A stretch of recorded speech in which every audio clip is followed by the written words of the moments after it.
Hey guys, welcome back to the channel. My name is Anti.Prophet. I'm a content creator who scaled my business to multi-seven figures in revenue, 2.4 million followers, all by using propaganda and psychological manipulation. And now I'm showing you how to do the exact same thing for your business so that you can make it rain. So today I have a really good video for you because it is a masterclass on how to sell to Christians in America, which is a huge demographic to sell to. This particular video is by Tucker Carlson. Now, the thing with selling not just to Christians, but to any demographic is going into the selling process, you have to know your audience going in. And Tucker Carlson does a really great job of this because he knows that he appeals to Americans who are extremely Christian and who think that the US government has been taken over by deep state Satanists. And because of this, they've begun to believe that any criticism of the United States, whether it's from the inside of the country or the outside of the country, this criticism must be true because the government has been taken over by Satanists, and anything that criticizes that must be a reflection of the good. Now, the other thing that he knows about his audience is that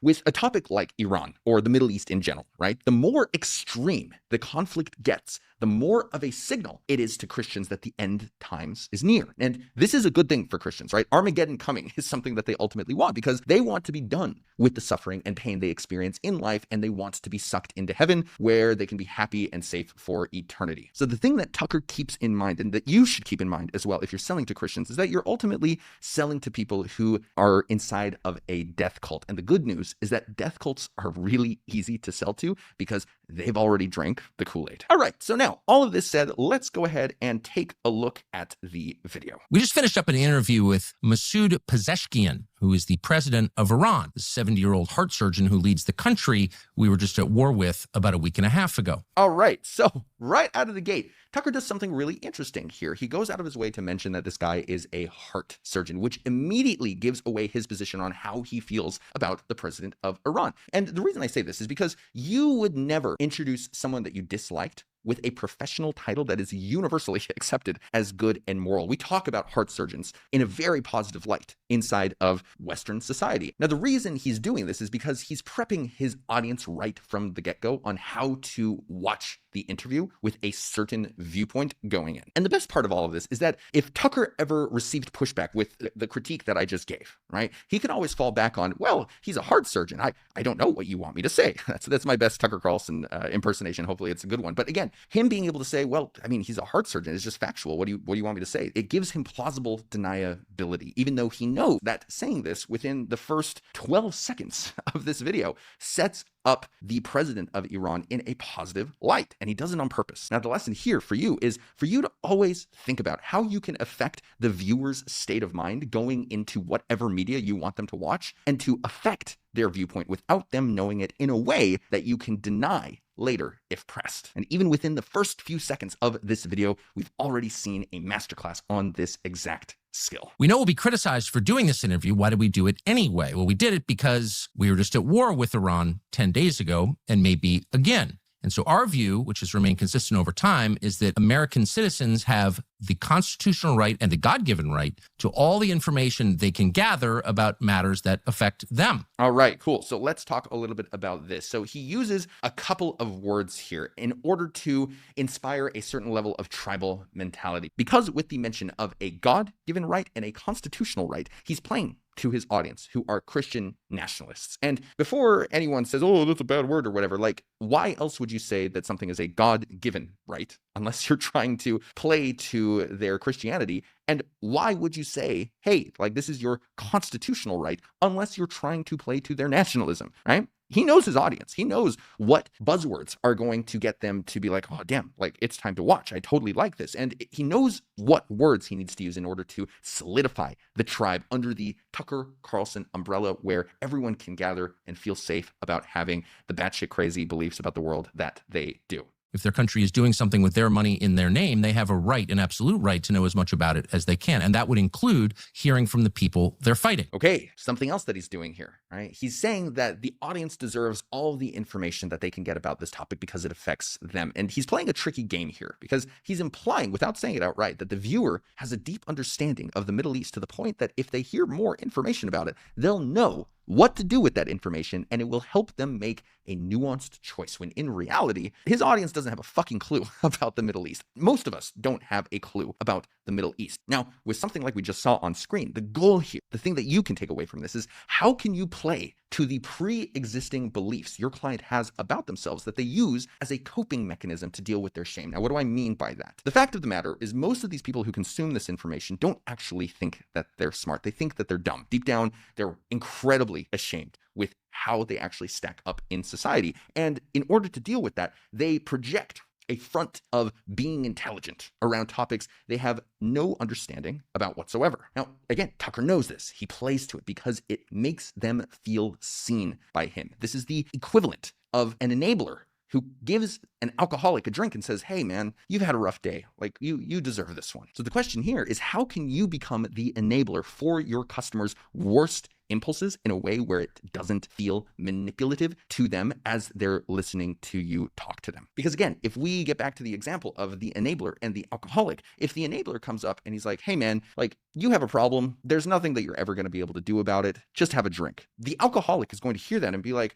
motherfucker, I do have control and I'm not going to have a drink just to prove you wrong. The enabler, if he wants to make the sale and actually sell the alcohol to the alcoholic, he needs to go in with something that supports the alcoholic's pre-existing beliefs. You've had a rough day, you deserve this one. How can you do that for your customers as well? That's the question. Can you believe everything you hear from the president of Iran? Probably not. But that's not the point. The point is, you should be able to decide for yourself whether you believe it or not. And keep in mind that anyone who seeks to deny you that right is not your ally, but your enemy. Okay, so now what he's done with that word enemy and the way that he set up that statement is he created an us versus them mentality, which makes people come back to his program week after week because it's a place where they can feel understood, where they can feel psychologically safe for having the beliefs that they do. By the way, we have also put in, for the third time in the last several months, an interview request with the Prime Minister of Israel, Benjamin Netanyahu, and we hope he accepts that. Okay,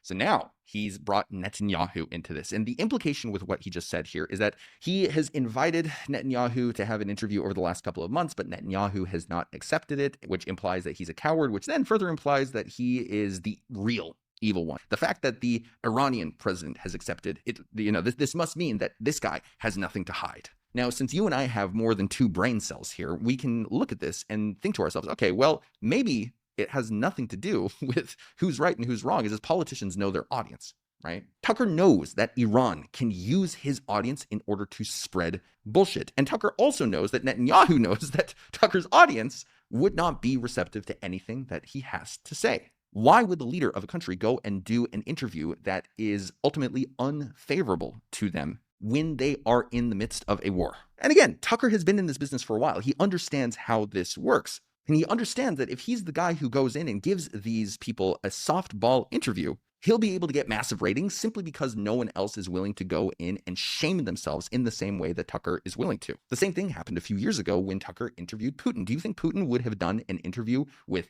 Destiny or with Ben Shapiro or anyone who would have been critical of him in the slightest? Again, Tucker knows his audience. He knows that these interviews get him massive views. And he knows that softball interviews combined with messaging that says, yeah, the deep state is satanic. Like, these two things put together is what pays the bills. So going into these interviews with real questions isn't in his interest, because when he does that, the money stops pouring in. Now, the lesson for you here is Tucker has found a pocket in the market that he can exploit over and over and over again. And he gives this pocket of the market exactly what it is that they want. How can you find a mentally ill niche of the American public that you can exploit in this way over and over and over again, so that they come back every single week wanting to buy more and more from you? The interview is limited by a couple of factors. One, it was done by remote through a translator. That's always awkward. For another, I don't speak Persian. And there are all kinds of questions that I didn't ask the president of Iran, particularly questions to which I knew I could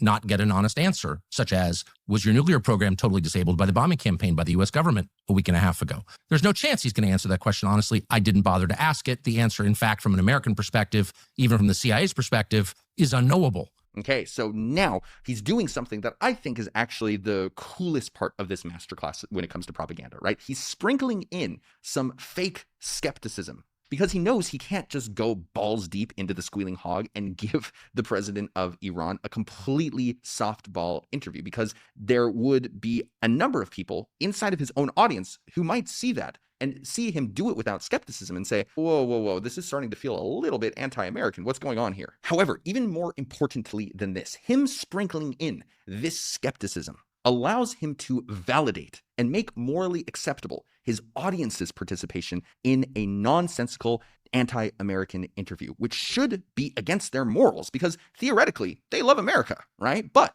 by adding in this skepticism, the audience goes in feeling like they're simply doing their due diligence so that they understand the completeness of both sides of the conflict, which gives them the moral pass that they need in order to participate in that conversation. Now, the lesson here for you as a marketer is how can you get your customer to do something against their values by giving them a moral reason that validates that action. I know I keep returning to the idea of an alcoholic, right? But it's sort of like when someone has a drinking problem and someone says, bro, it's just 3% beer. We're in Utah. It's not even a real beer. It's not going to kill you. Have a drink. How can you use that type of framing in order to get your customer to make an impulsive buy that would usually go against their values and how they spend money? Now, the thing to keep in mind here is that Tucker's business model is entirely built upon brand deals, the amount of views that he gets, which then leads to political power for him, as well as speaking gigs, which pay him a lot of money. But ultimately, that's not really the most impressive funnel. He could be doing a lot more here when it comes to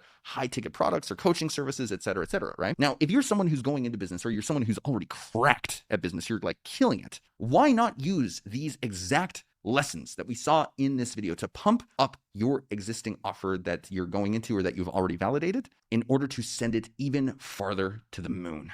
That is your next responsibility. So now that I've given you a glimpse into how to use propaganda to sell like crazy, the fact of the matter is that you probably still don't have any idea on how to set up the content creation systems and workflows in order to pump out this type of content at scale. If you want me to show you the exact workflows you need in order to do exactly that, then click on the link in my bio and I'll give you all of the information you need.